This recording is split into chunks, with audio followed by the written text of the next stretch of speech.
Bonjour, je m'appelle Jean-François de chez Asmodee Canada et aujourd'hui, je vais vous présenter le jeu Grand Bois. Grand Bois, c'est un jeu très coloré, très accessible. Les parties durent environ une trentaine de minutes. Ça joue de 2 à 4 joueurs. Le but du jeu, c'est d'avoir le plus de points possible. Comment ça fonctionne? Bien, au début de la partie, on va se faire distribuer une carte ici, mais plutôt une tuile qu'on va garder secrète, qui représente la race d'animaux qui nous représente dans le jeu. Donc, par exemple, ici, ce serait les ratons laveurs.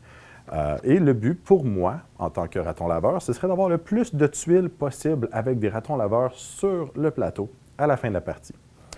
Une fois que tous les joueurs ont pris conscience de leur race d'animaux, bien, à tour de rôle, ils vont prendre une carte ici, parmi les 4 qui sont dans la rivière, et vont venir la déposer sur l'aire de jeu ici.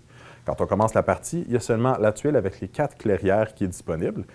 Pour placer une carte, c'est simple, il faut au moins recouvrir une des autres cartes avec au moins un des 4 carrés qui est recouvert. On peut recouvrir de 1 à 3 carrés, donc le but c'est toujours de recouvrir, mais de continuer d'agrandir la forêt.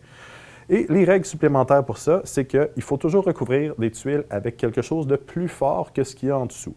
Donc une clairière, ça a une valeur de 0, on peut la recouvrir avec n'importe quoi.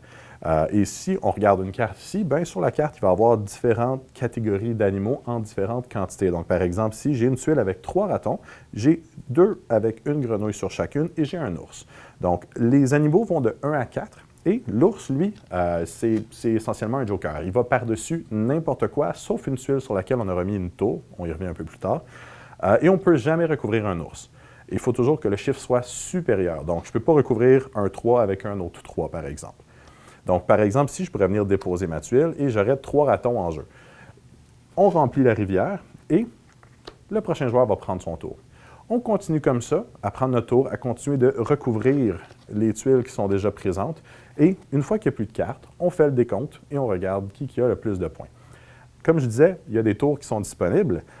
Chaque joueur en a une. Et le but, c'est que quand on va placer une tour sur le plateau, elle doit être placée sur une clairière, donc un endroit vide. On regarde tous les animaux qui nous appartiennent, qui sont sur les tuiles directement adjacentes, et on va générer du pointage pour ça. À la fin de la partie, on génère donc aussi du pointage pour chaque case qu'il y a de nos animaux dedans. Et aussi, on fait plus de pointage pour notre plus grande agglomération. Donc, le but, c'est d'en avoir le plus possible dans une seule série. Donc, c'est comme ça qu'on joue à Grand Bois. Merci d'avoir écouté, puis à la prochaine!